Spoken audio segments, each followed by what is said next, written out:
From players rubbing sticky stuff on their hands, to paying referees to purposely lose. One player would even untie his opponent's shoes. There's 10 ways NBA players were caught cheating. And let's start with the 76ers, because they were so ass, they needed to cheat just to score. This play is wild, because not only was Ben Simmons actually playing basketball, pause the clip. Teams are only allowed to have 5 players on the court like the Bulls did. And the Sixers had 1, 2, 3, 4, 5, 6 players, so it led to this. Bounce. But again, you watch this, and short pass from the corner, drains another 3. Was there 6 guys on the court for Philly?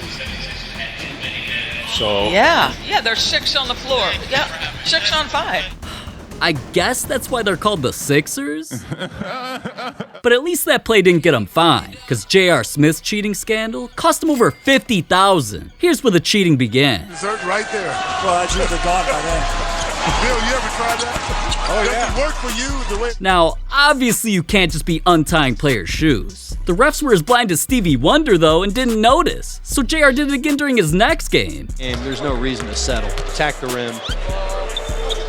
At this point, I was thinking JR had a foot fetish or something. The league had no rule against this tactic though, so all they could really do was call JR to give him a warning. And not only did JR answer, just to clown them. I get a call from the league and it's just like, oh man, you're trying to sabotage people. Da, da, da. I'm like, have y'all ever played basketball before? You making it seem like I have such an advantage that I can hit 20 more threes than he can because I untied his shoe. Like, are you serious right now? During his next game, he tried cheating for a 3rd time. Playing some point guard by. Man, JR must have been off the Henny or something, because going against the NBA was gonna cost him a pretty penny. Him trying to cheat 3 times got him slapped with a $50,000 fine. But Dwight Howard cheated by playing with another man's ball and sticky stuff. Yeah, I'm not gay. How Dwight was always cheating got kept quiet until this play. As soon as he came running in, he wanted to grab the ball from the ref. Not long after though, a Hawks player noticed something weird on the ball. Millsap's telling him to look at the ball.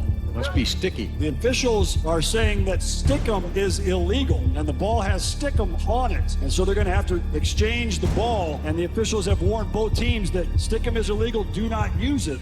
It turned out, Dwight sprayed a substance onto his hands called stickum that was banned by the NBA because it gave him extra grip on balls. Yeah, I'm not gay. We heard you the first time, bro. We don't believe you. Anyways, what Dwight did clearly messed up the game. I mean, just look at the Hawks' next shot. The game ball with stickum on it. Since Dwight was caught sticky-handed, I thought he'd defend himself or at least apologize. Instead, though, he just made the situation even worse by admitting he's been doing it for years, it's not a big deal, and even though he'd been caught cheating, he didn't want to be labeled as a cheater. Huh? Now, Dwight might have claimed he wasn't a cheater, but Jason Kidd not only admitted he was cheating, it became one of the most viral moments in sports history. With only a few seconds left and Kidd's team down by 2, they had no timeouts left to strategize a game plan for the final shot, so he had to get creative and cheat.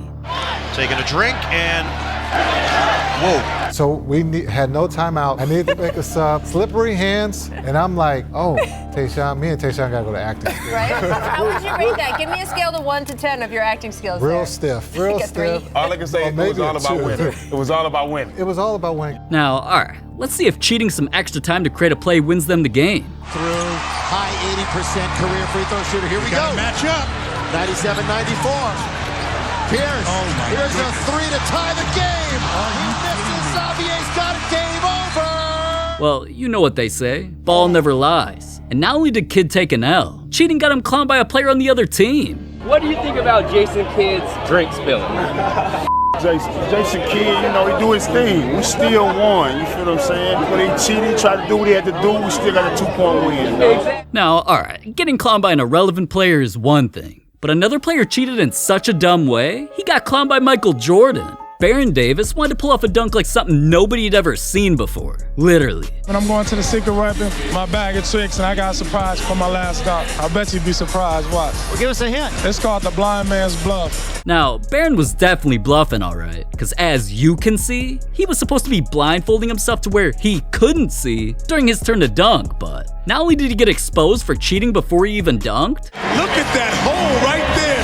I can see your hole, big guy. dude still went through with it and pulled off the worst dunk attempt in history by literally airballing the dunk. This had Michael Jordan in the crowd laughing at dude, and instead of Barron admitting the truth, he tried lying. They're giving you a lot of grief saying you could see through that. Obviously, you couldn't. Look at this, man. You can't see no holes. Ain't no holes in this. I couldn't see. You know, you could have cheated and put some holes in there. Nobody would know the difference. Oh, well, I guess I messed up. Bro, I know holes when I see them. Barron's a fool for that. But how DeMar DeRozan cheated got his daughter banned from NBA stadiums forever. For you to understand how crazy his cheating is about to get, let's look at the code of conduct that all fans must follow at NBA games, because there's a few things that aren't gonna be followed. 1. Fans and players must respect and appreciate each other. Yeah, I'll let you be the judge of that. And 2, guests will enjoy the basketball experience free from disruptive behavior. Well, DeMar must not have gotten the memo before one of the biggest games of the year when he decided to let his daughter pull up. When she was getting out of school, she just said, "Dad, can I come to the Toronto game?" I almost said no because she in school. She kept asking, and I just said, you can miss one day at school and come to a game, and I'm glad I did. I owe her some money for sure.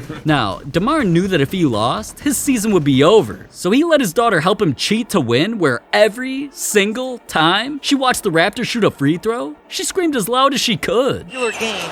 If he steps the wrong way or something. Visit to Florida State. Patrick said I was down for whatever Coach Hamilton. This guy thinks he can do more often. The third and fourth period. As I said, very much. That is the daughter of DeMar DeRozan. And here's the voice you're hearing when Raptors shoot. She's screaming. That time it didn't work. All of that caused the Raptors to have one of the worst free throw shooting performances in history, 18 for 36, literally 50%, which is way more ass than their usual 78%, and it led to them losing. The screams obviously helped the Bulls pull off a win, but while some fans were okay with how she acted, there were also a lot of fans criticizing her for cheating, so not only did she need to get escorted out the arena by security, the Miami Heat wouldn't even let her show up to the next game because she was banned. Damn, using a 4th grader to cheat is crazy. Sometimes players cheat using their ears when they sneak into their opponent's huddle. Lance Stevenson going over into the huddle. And if I'm the other team and he comes into my huddle, I have no problem with one of my guys coming over and physically accosting him. Is Booker involved with the Cavaliers huddle? And Toronto says, "Hey, wait a second. You're not supposed to be here." College issue, who you got? I was talking about those two guys. So this was the scene. You see Monty, Jokic trying to listen in. Then Bruce Brown, who knows KD well. They spent the last 2 years together. And then the push, Durant of Jokic. I mean, Durant's not that strong. He's not that strong. Alright, ain't no way KD's twigs are throwing a 300-pound dude like that, unless he was secretly on some. Which kinda reminds me of another NBA player who accomplished something so impossible, the league forced him to get drug tested. Even though Donovan Mitchell's been a star player for years because of plays like these. It seemed like the NBA forgot he was actually good at basketball when he was traded to the Cavaliers, cause they didn't believe it was naturally possible for Donovan to do something historic until they got stunned by his matchup with the Bulls. Mitchell pulls up. He knocks it down. Jakes on Caruso for a long three. Gets fouled. Mitchell inside. His floater doesn't go. He gets it back, puts it up and in. Donovan Mitchell. Team has 2 timeouts remaining. Mitchell. Link pass Levine. Mitchell to the basket. Puts it up and in. Donovan Mitchell show. Mitchell for 3. Unbelievable. He gets it. Mitchell steps back. He knocks it down. Wow. An ear-to-ear grin on that line, and there it is. 71 points while barely missing a shot and the win? This was also the most points any player scored in nearly 17 years, right behind Kobe's 81-point game. For Donovan to do something so extraordinary should have been the proudest moment of his career, but it raised red flags to the NBA and they ruined everything. The NBA's drug testing program apparently gets triggered when players give them a reasonable cause to get tested because they believe a player is using a prohibited substance. So Donovan admitted he got drug tested on Twitter, and the results of the test were kept quiet until eventually the NBA just claimed his 71-point performance shouldn't have even happened because he cheated another way. When the Cavs were down by 2 points with 4 seconds left, Donovan tied the game by purposely missing a free throw and laying it up. Here we go. He missed it. But the NBA tried to say that he cheated by jumping over the line before the ball hit the rim, and that anything after this shouldn't have counted, and he should have ended up with only 58 points. Even the other team's coach claimed he cheated. Unequivocally, he's crossing the line on the basket before the ball ever touches the rim. And he just shot it and, really kind of beat Patrick. And I think part of the reason why he beat Patrick is he went in there too early. These motherfuckers are tripping, man. It's too late. We saw it happen. You can't just take away a player's stats. Well, even though the NBA couldn't do anything about it this time, when they watched Giannis Antetokounmpo cheat for his accomplishment, it got erased from history. During this game, Giannis was on the brink of accomplishing the Russell Westbrook special, a triple-double. And for the viewers who never shot a basketball before, a triple-double is defined by when a player scores 10 or more in 3 different categories. And during Giannis's game, his stats were 23 points, check, 13 assists, check, and 8 rebounds. So, without much time left, let's see how this plays out. Oh, there's rebound number 9. He only needs 1 more. What's he gonna do? He's 1 rebound shy of a triple-double. And that'll do it. Oh, he got it. Does that count? That rebound secured him his 10th of the game, aka the triple-double he obviously wanted. Giannis was hyped about it, until after the game when he was asked about it, because even he knew he cheated for it. In those situations, it's best to kind of keep the ball. But yeah, just try to play the game smart and kind of stole one. So once Giannis winked at a grown man and admitted he stole that triple-double, the NBA did not let that slide. They rescinded, meaning they took away, his rebound. The NBA's full explanation on what rule was violated stated, the player has to shoot with the intent to score for it to count as a rebound. And Giannis clearly threw the ball off the bottom of the rim just to create the rebound. Therefore, Giannis ends up with 9 rebounds and no triple-double. Now, alright, cheating to rig your stats, that's bad, but not nearly as bad as the 2 players who teamed up to rig playoff games. Eric Bledsoe. Who? Michael Beasley. Who? Not the most relevant NBA players in the world. They've had their moments though. Eric Bledsoe. Eric Beasley checks the clock and Evo. He got it!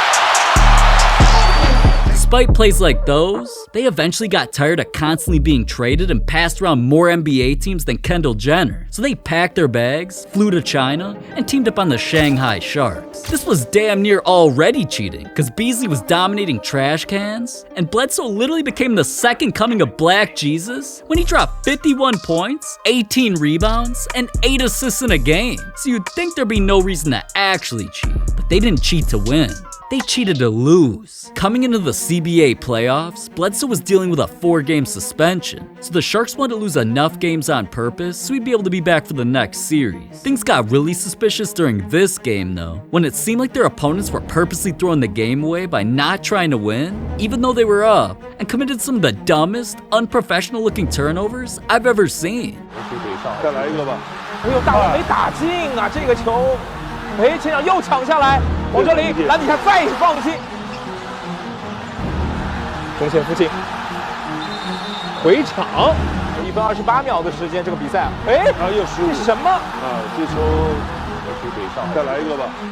Yeah, okay, man. This game sparked an all-out investigation because it seemed like both teams were making secret deals under the table, so. Since the league's run by an NBA legend, Yao Ming, who obviously knows real basketball when he sees it, and that was not it. So they were kicked out the league, managers and coaches were suspended 5 years, and the Bledsoe Beasley team was suspended $5 million for match fixing. Damn, cheaters break my heart, man. But that wasn't the most heartbreaking moment in NBA history. One NBA player's family can't even sleep at night because they get bullied every day for him not winning a championship. Another player's career ended from a deadly car accident. There's moments in here that are really, really sad. So if you're still here, I'm warning you, you will tear up when you click this.